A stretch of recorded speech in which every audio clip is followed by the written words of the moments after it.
Some men are born heroes. They can look fear in the face and wonder what it is. Others are not born that way, but they end their life as heroes. Thomas Kranmer was such a man.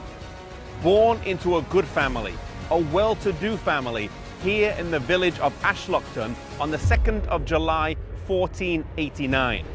Thomas Kranmer was educated from a young age, and growing up, we know that he was an expert bowman, hunter, and a great horseman.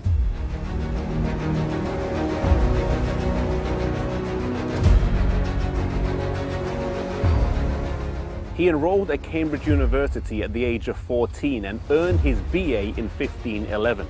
He was then elected a fellow here at Jesus College and earned his Doctor of Divinity in 1523. He lost his fellowship a year later when he got married, but a year after that, when his wife and child died, he regained his fellowship.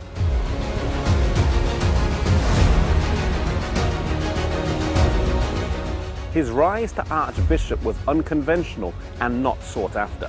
The issue of the day was King Henry VIII's desire to divorce his first wife, Catherine of Aragon, and Kranmer commented to some friends at a lunch that he thought the king should obtain a consensus of opinion from the leading universities around Europe regarding whether this was permissible.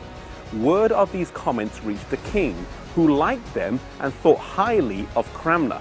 This set in series a motion of events that ended up with Kranmer becoming the Archbishop of Canterbury, even though he had never been a bishop before and was quite content being a university scholar.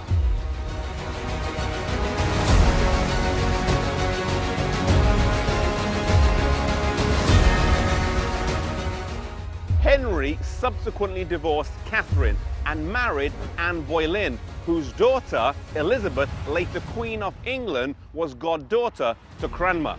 Henry's gift to England was to break the yoke of Rome and to abolish monasticism, but he himself was a faithful papist in his beliefs until the end.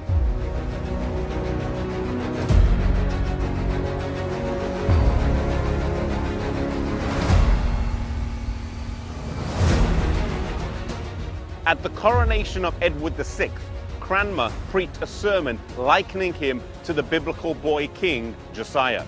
Kranmer also was instrumental in translating the Book of Common Prayer into English for the first time, rather than using the traditional Latin. In 1553, following Edward's death, Mary Tudor ascended to the throne despite an attempt by Lady Jane Grey to hold the throne, which lasted only 9 days. Mary then took Stephen Gardiner from the Tower of London and made him Lord Chancellor. She then threw Thomas Kranmer in prison for his role in Henry's divorce from her mother and for his Protestant beliefs. Kranmer spent 2.5 years in prison, during which time he was brought to the roof of the prison to watch the martyrdom of Ridley and Latimer in an attempt to make him recant, which he eventually did, pledging his allegiance to Catholicism, but this did not secure his freedom. He was finally brought to trial here at St. Mary's Church, where he was forced to listen to a 2-hour sermon denouncing himself.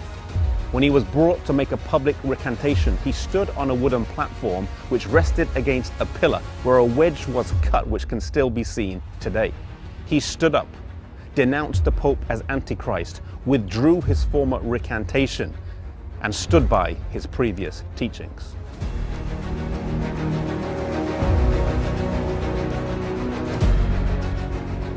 He was taken to the place of his execution, and as he reached the flames, he held his right hand in first, the same that had signed the recantation, saying, "This hand hath offended, it shall first be burned." He held it there for a while before collapsing into the flames.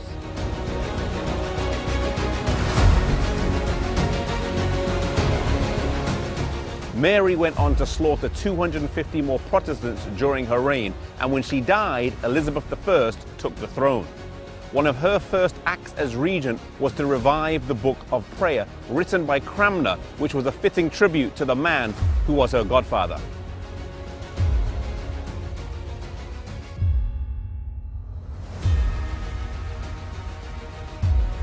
Though Kranmer recanted in the face of pressure and persecution, he ended his life a hero, faithful to God at the very end. Proverbs 24 verse 16 says that a just man falls 7 times but rises again. It's not how often you fall that matters, but that you rise at the end.